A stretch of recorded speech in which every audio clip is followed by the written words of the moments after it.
పోరాడదాం నారాయణ పాఠశాలకు వ్యతిరేకంగా అరికట్టాలి నారాయణ పాఠశాల జరుగుతున్న దోపిడీ అక్రమాలను అరికట్టాలి నారాయణ పాఠశాల జరుగుతున్న అక్రమ అన్యాయాలను పీడిఎస్ రాష్ట్ర నాయకులను ఈ రోజు స్థానిక ఆధునపట్నంలో ఉన్నటువంటి నారాయణ పాఠశాలలో ఇవాళ ప్రత్యేకంగా ధర్నా నిర్వహించడానికి కారణం ఏంటంటే ఇవాళ నారాయణ పాఠశాల అంటే ఇవాళ ఒక విద్య అంటే వ్యాపారంగా చూస్తున్న పరిస్థితి ఉన్నది.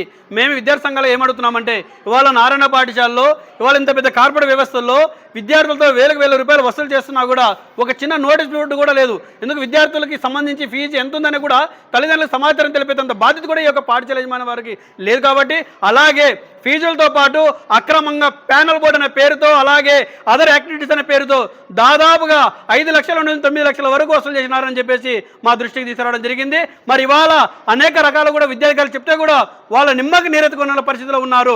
ఇప్పటికైనా నారాయణ పాఠశాల అంటే విద్య వ్యాపారంగా చూస్తున్నారు. నారాయణ పాఠశాల జరుగుతున్న అక్రమాలు అన్యాయాలను దందాను అరికట్టాలని చెప్పేసి ఇవాళ పీడిఎస్ విద్యార్థంగా ఇవాళ వ్యతిరేకిస్తున్నాం. ఇవాళ రాష్ట్ర ప్రభుత్వం చర్యలు తీసుకోవాల్సింది పోయి ఇవాళ రాష్ట్ర ప్రభుత్వం ఇవాళ నారాయణ పాఠశాలకి ఏజెన్సీగా మారి ఇవాళ ఈ యొక్క పాఠశాలని ఇవాళ అనేక రకాల కొమ్ము కాస్తూ ఇవాళ పాఠశాల సాగుతున్న పరిస్థితి ఉన్నది.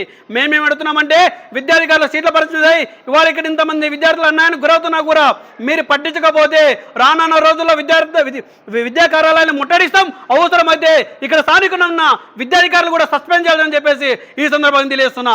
ఇవాళ తెలిసి కూడా చెవులో పూలు పెట్టుకున్న విధంగా మాకు ఏమి తెలియనట్టుగా ఇవాళ వివరిస్తున్న పరిస్థితి స్థానికంగా ఉన్న విద్యాధికారులది. మరి ఎందుకు ఇలా వివరిస్తున్నారో ఇవాళ కార్పొరేట్ ఏజెన్సీల ద్వారా వాళ్ళు కూడా తయారై ఇవాళ ఈ యొక్క నారాయణ పాఠశాల నుంచి వాళ్ళకి ఏం ఆదాయాలు వస్తున్నాయో మరి ఏం కుమ్మక్కారని చెప్పేసి ఇవాళ మేము అడుగుతున్నాం. వాళ్ళ ఇన్ని జరుగుతున్నా కూడా మీరు సీటకు పరిమితమై కాకుండా నారాయణ పాఠశాల దగ్గరికి వచ్చి ఒక్కరోజునే ఇక్కడ ప్రిన్సిపల్పై చర్యలు తీసుకున్నారని వాళ్ళు అడుగుతున్నా. అలాగే స్థానికంగా పాఠశాలలో ఇవాళ వేల ఫీజులు నడుచుకున్న తర్వాత క్వాలిఫికేషన్ సంబంధించిన టీచర్లు కూడా సరిగా లేరు. ఇవాళ సరైన విద్య కూడా లేదు.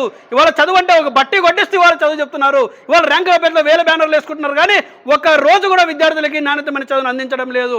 ఇవాళ నాణ్యతమైన విద్య కోసం సర్కారు బలాలు ఉన్నాయి. సర్కారు బలాలను అంచివేయడానికే ఇవాళ ప్రభుత్వం వీటిని ఇవాళ పెట్టి పోషిస్తుందని చెప్పేసి ఈ సందర్భంగా తెలియజేస్తున్నా. ఇవాళ ఫంక్షన్ల పేరుతో చైర్మన్ల పేరుతో డైరెక్టర్ల పేరుతో అనేక రకాల బ్యానర్లు వేస్తున్నారు. ఇది ఒక ఫంక్షన్ హాలా లేకుండా ఇంకోటని ఇవాళ నారాయణ వ్యవస్థ నిలదీస్తున్నా. అధికారులు కూడా నిలదీస్తున్నా. ఇవాళ ఒక విశ్వవిద్యాలయాల్లో ఇవాళ ఒక పాఠశాలలో విద్యాలయం అంటే పాఠశాలలో వాళ్ళ బ్యానర్లు కట్టచ్చని వాళ్ళ వ్యతిరేకంగా ఇవాళ అధికారులను అడుగుతున్నా.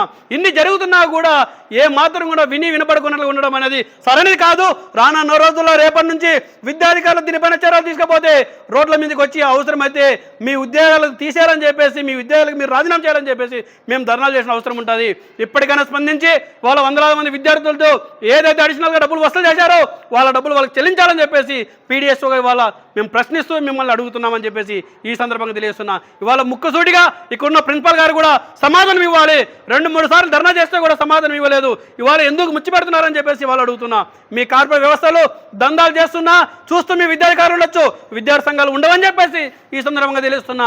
తప్పనిసరిగా మీ యొక్క ప్రిన్సిపల్ విద్యాధికారుల సమాధానం ఇవ్వకపోతే అవసరమైతే మీ యొక్క విద్యాధికారులు ముట్టడించి నారాయణ విద్యా సంస్థలను బంద్ చేయాలని చెప్పేసి అనేక రకాల పోస్టర్లతో ఉద్యమాలు నడుపుతామని చెప్పేసి ఈ సందర్భంగా నేను తెలియజేస్తున్నా. సార్ ప్యానల్ బోర్డు అని చెప్పేసి 1500 రూపాయలు ఒక విద్యార్థితో వసూలు చేసినారు సార్. మామూలుగా ఒక 600 మంది విద్యార్థులకు వేసుకున్నా కూడా 9 లక్షల రూపాయలు అవుతుంది. అదర్ యాక్టివిటీస్ అనే ఫంక్షన్లు అనే పేరుతో ఒక 1000 రూపాయలు వసూలు చేశారు సార్. అవి మామూలుగా 600 మంది విద్యార్థులకు వేసుకున్నా కూడా అవి ఒక 5 లక్షలు అవుతుంది, 6 లక్షలు అవుతుంది. మొత్తం కలిసి 15 లక్షల రూపాయలు ఇవాళ మనకు పైన కనిపిస్తున్నారు సార్. 2,500 రూపాయలు వసూలు చేశారు సార్. అలాగే సార్ ఈ యాక్టివిటీస్ సపరేట్గా అమౌంట్ వసూలు చేసిన నారాయణ పాఠశాల మాత్రమే. ఇవాళ ఫీజులు కార్పొరేట్ విద్యాసంస్థ వ్యవస్థలలో చేస్తున్నాం, వాటిని కూడా మనం ఖండిస్తున్నాం. కానీ ఈ అడిషనల్ అమౌంట్ అనేది ఇవాళ నారాయణ పాఠశాల మాత్రమే బయటకు రావడం జరిగింది సార్. మనం దాన్ని ఖండిస్తున్నాం. ఇవాళ ఏ బ్రాంచ్లో లేకుండా ఇక్కడ వసూలు చేయడం ఏంటని అడుగుతున్నాం సార్. కంపేర్ చేశారుగా మీరు కాలు కింద కాంపౌండ్ కట్టచ్చా? మీ స్కూల్ అనుమతుల ప్రకారం నామ్స్ ఉన్నాయా? ఇప్పుడు సార్ ఇది కాలు కింద లేదు, అటు సైడ్ బ్యాక్ సైడ్ వచ్చింది, ఆడింది కాలుగా. మీకు గ్రౌండ్ పర్మిషన్ ఎక్కడ సార్? ఇన్ని ఫీల్ అంటే పిల్లలకి ఆట పాట ఎక్కడున్నాయి సార్? ఇండోర్ గేమ్స్ అంటే చిన్న గేమ్స్, ఖోఖో. ఇప్పుడు క్రికెట్ ఆడేంత పెద్ద గ్రౌండ్ ఎక్కడ ఉండదు సార్. సార్ ఖోఖో ప్రతి ఒక్క స్కూల్కి ఏ గ్రౌండ్ అయితే కావాలో నీకు ఏ స్కూల్ నామ్స్ కావాలో నేను చూపిస్తాను సార్. 2 ఉన్నాయి, ఇక్కడ పక్కన ఒకటి ఉంది, ఇక్కడ ఉంటుంది. ఆ గ్రౌండ్ సరిపోతుంది సార్. సార్ సార్ ఆ గేమ్స్ ఆడితే పిల్లలు డిస్టర్బెన్స్ కదా సార్? మీరు నామ్స్ ప్రకారం మాట్లాడుతున్నాడు. పెట్టుకుంటారు సార్. ఇంత దగ్గరలో ఉంటే ఎంత డిస్టర్బెన్స్ ఉంటుందో చెప్పండి. ఆడ విండోస్ కనిపిస్తుంది సార్ గేమ్స్ ఆడేది. ఆడ చూడండి ఒకసారి. మీరు నామ్స్ ఇద్దరు స్కూల్ పైన కంపేర్ చేయకూడదు. మీ స్కూల్లో ఏదో మాట్లాడండి మేడం. గ్రౌండ్ ఉంది. మీరు కాలువ కట్టే గ్రౌండ్స్ ఉన్నాయి. మేడం కాలువ దీని కింద లేదు, బిల్డింగ్ ఉంది, అవతల ఇక్కడ. సైడ్ అక్కడ ఉంది. ఉంది కాలువ. మేడం చూసుకోండి. ఎక్కడుంది మేడం కాలువ? అటు సైడ్ నుంచి ఇక్కడ ఉంటది. ఈ సార్ అక్కడ ఉంది చూడండి ఇక. అక్కడ ఉంది చూడండి సరే ఈ కాంపౌండ్ లో పోయింది కదా మేడం కాలువ? అవతల ఇక్కడ పోలేదు సార్. ఈ బిల్డింగ్ నిలబడింది ఈ కాంపౌండ్ లో పోయింది కదా మేడం? అక్కడ సైడ్ అట్లా పోకూడదు మేడం. మీరు కావాల్సింటే అడగండి. విద్యార్థి చట్ట ప్రకారంగా ఈ స్కూల్లో కింద కాలువ పోకూడదు మేడం.